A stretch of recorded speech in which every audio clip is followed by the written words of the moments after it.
안녕하세요. 오늘 이 시간에는 게으름에 대해서 함께 생각해보는 시간을 가지려고 합니다. 여러분 영화 신과 함께를 다 보셨죠?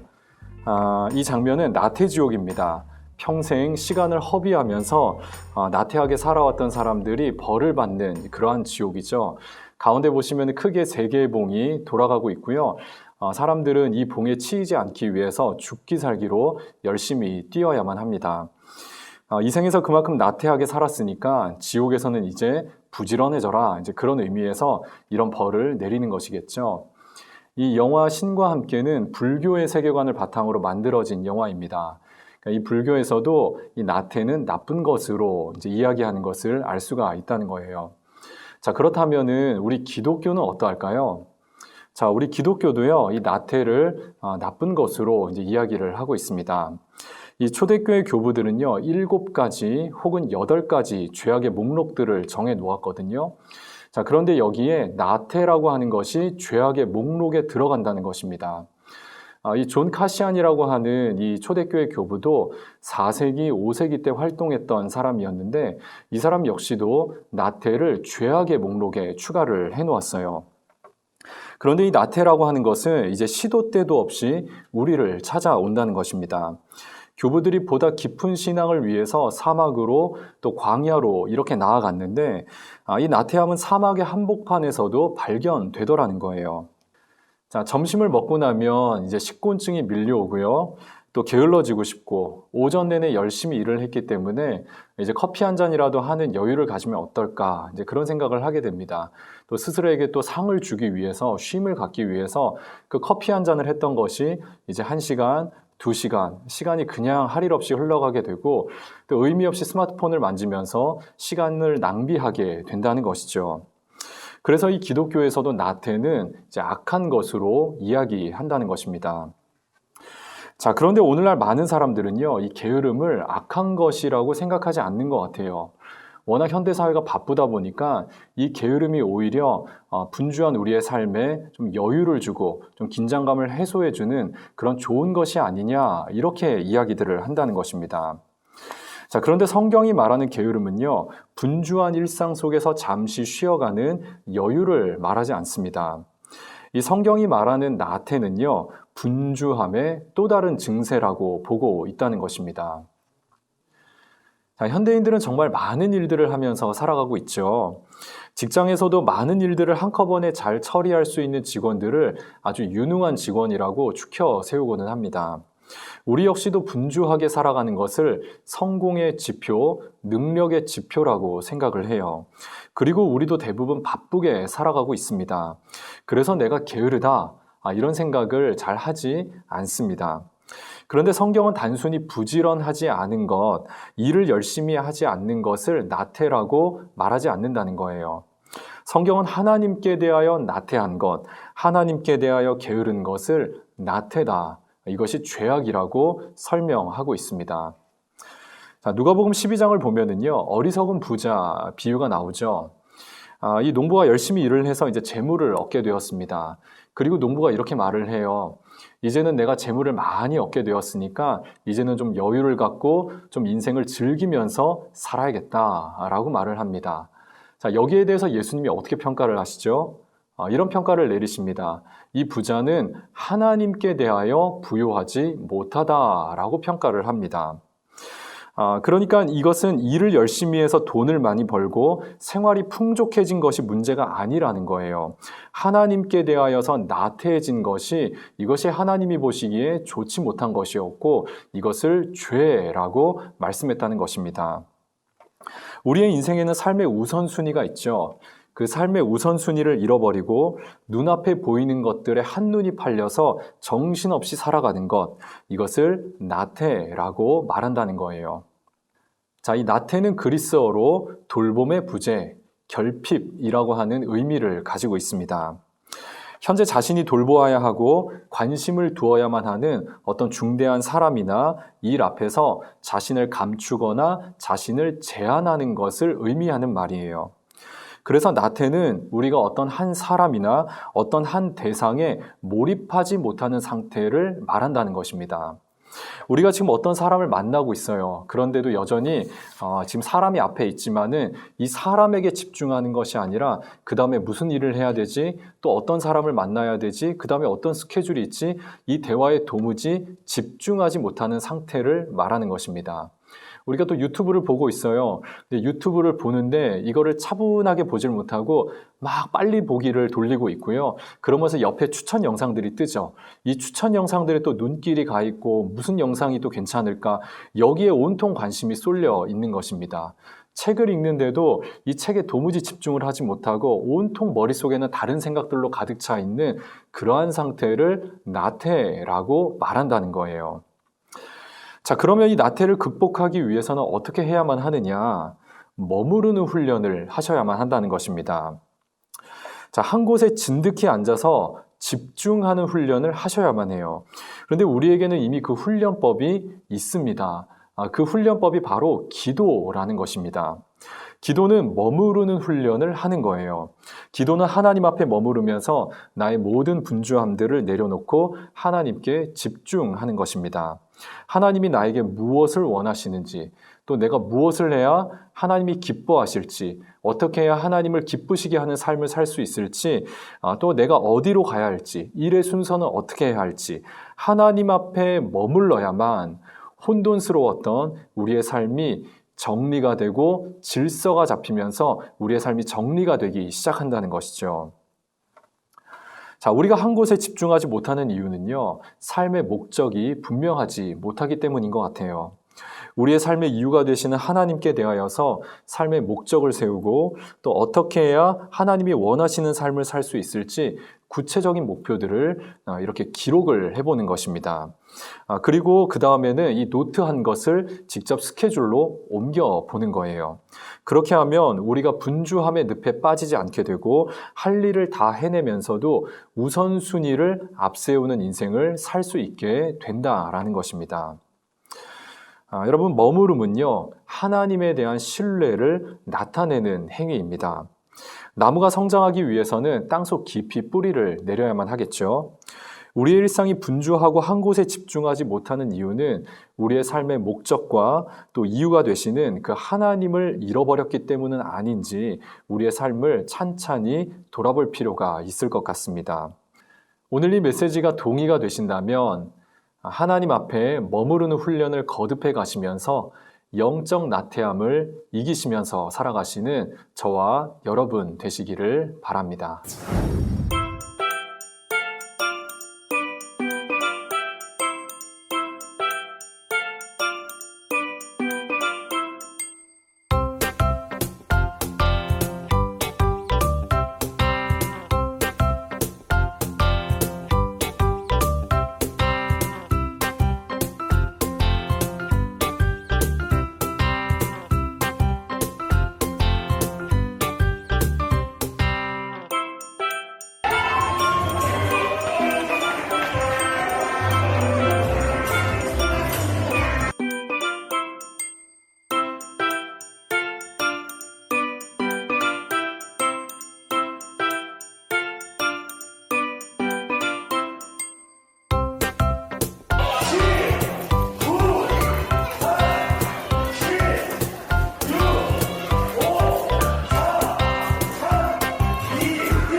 출애굽기 14장.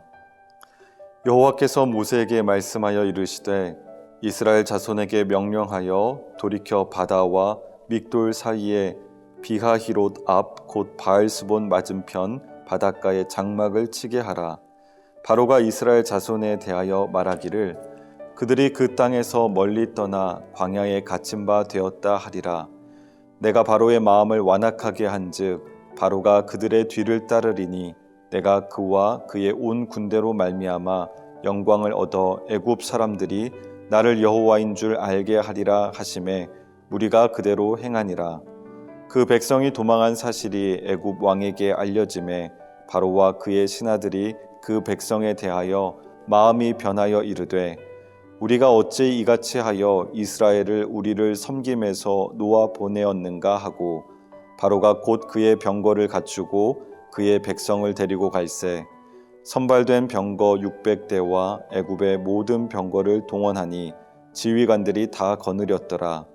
여호와께서 애굽 왕 바로의 마음을 완악하게 하셨으므로 그가 이스라엘 자손의 뒤를 따르니 이스라엘 자손이 담대히 나갔음이라. 애굽 사람들과 바로의 말들 병거들과 그 마병과 그 군대가 그들의 뒤를 따라 바알스본 맞은편 비하히롯 곁 해변 그들이 장막 친 데에 미치니라. 바로가 가까이 올 때에 이스라엘 자손이 눈을 들어 본즉 애굽 사람들이 자기들 뒤에 이른지라. 이스라엘 자손이 심히 두려워하여 여호와께 부르짖고 그들이 또 모세에게 이르되 애굽에 매장지가 없어서 당신이 우리를 이끌어내어 이 광야에서 죽게 하느냐?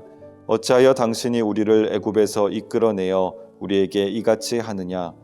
우리가 애굽에서 당신에게 이른 말이 이것이 아니냐? 이르기를 우리를 내버려 두라. 우리가 애굽 사람을 섬길 것이라 하지 아니하더냐? 애굽 사람을 섬기는 것이 광야에서 죽는 것보다 낫겠노라. 모세가 백성에게 이르되 너희는 두려워하지 말고 가만히 서서 여호와께서 오늘 너희를 위하여 행하시는 구원을 보라. 너희가 오늘 본 애굽 사람을 영원히 다시 보지 아니하리라. 여호와께서 너희를 위하여 싸우시리니 너희는 가만히 있을지니라. 여호와께서 모세에게 이르시되 너는 어찌하여 내게 부르짖느냐? 이스라엘 자손에게 명령하여 앞으로 나아가게 하고 지팡이를 들고 손을 바다 위로 내밀어 그것이 갈라지게 하라.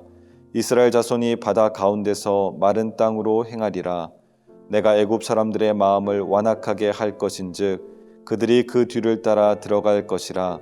내가 바로와 그의 모든 군대와 그의 병거와 마병으로 말미암아 영광을 얻으리니 내가 바로와 그의 병거와 마병으로 말미암아 영광을 얻을 때에야 애굽 사람들이 나를 여호와인 줄 알리라 하시더니 이스라엘 진 앞에 가던 하나님의 사자가 그들의 뒤로 옮겨가매 구름 기둥도 앞에서 그 뒤로 옮겨 애굽 진과 이스라엘 진 사이에 이르러 서니 저쪽에는 구름과 흑암이 있고 이쪽에는 밤이 밝음으로 밤새도록 저쪽이 이쪽에 가까이 못하였더라.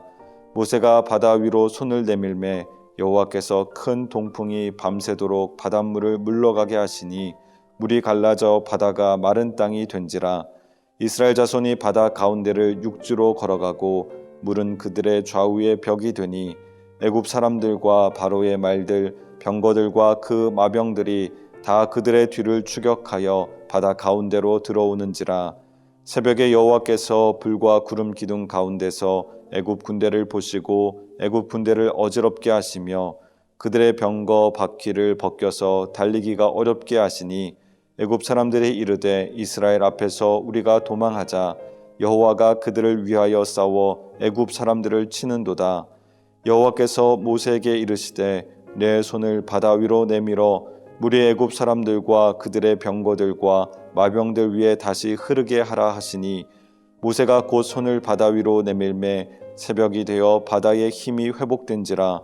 애굽 사람들이 물을 거슬러 도망하나 여호와께서 애굽 사람들을 바다 가운데 엎으시니 물이 다시 흘러 병거들과 기병들을 덮되 그들의 뒤를 따라 바다에 들어간 바로의 군대를 다 덮으니 하나도 남지 아니하였더라. 그러나 이스라엘 자손은 바다 가운데를 육지로 행하였고 물이 좌우의 벽이 되었더라. 그날에 여호와께서 이같이 이스라엘을 애굽 사람의 손에서 구원하심에 이스라엘이 바닷가에서 애굽 사람들이 죽어 있는 것을 보았더라. 이스라엘이 여호와께 애굽 사람들에게 행하신 그 큰 능력을 보았으므로 백성이 여호와를 경외하며 여호와와 그의 종 모세를 믿었더라. 15장.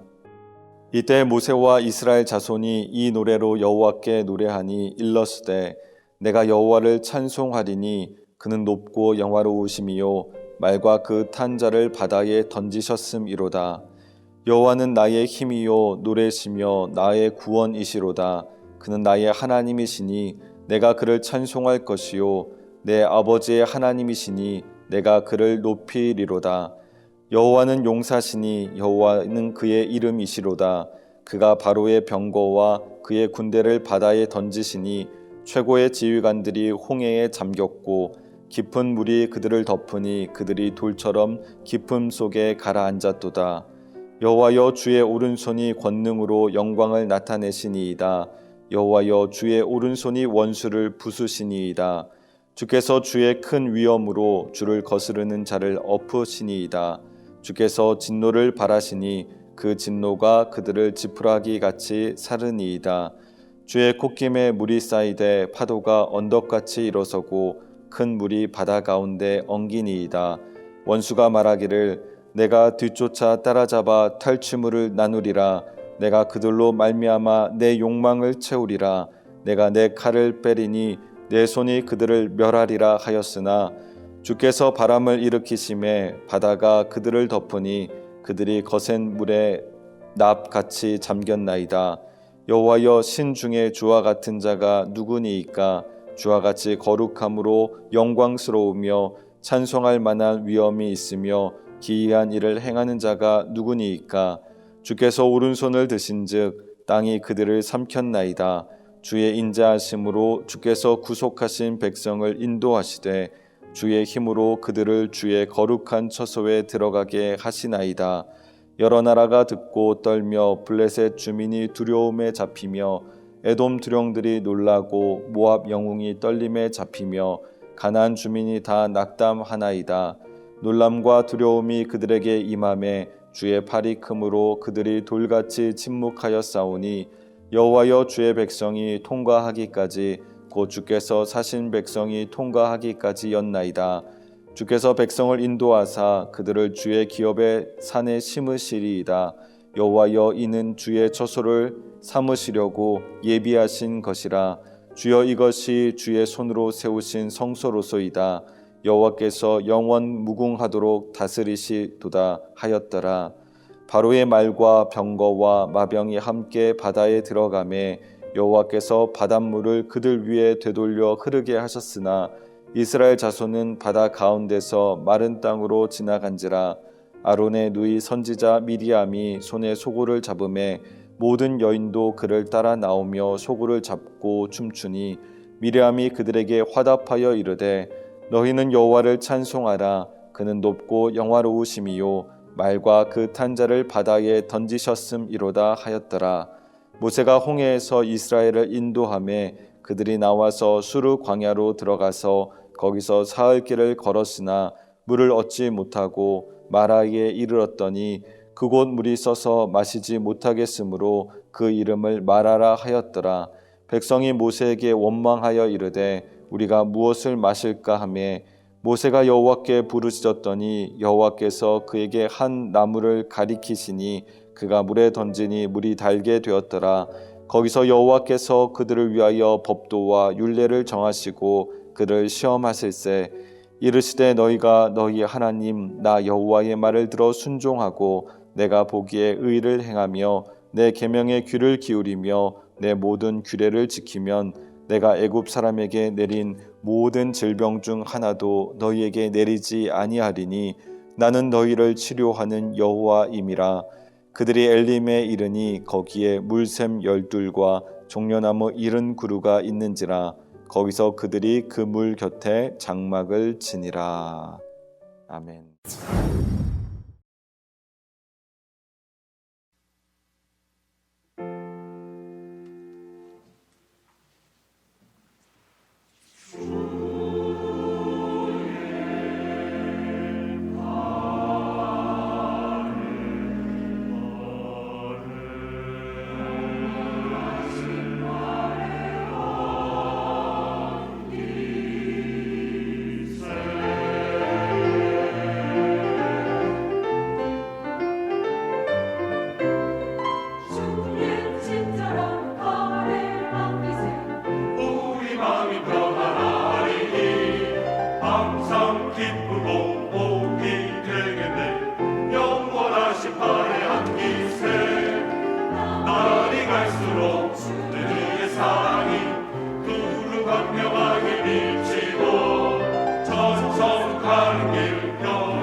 함께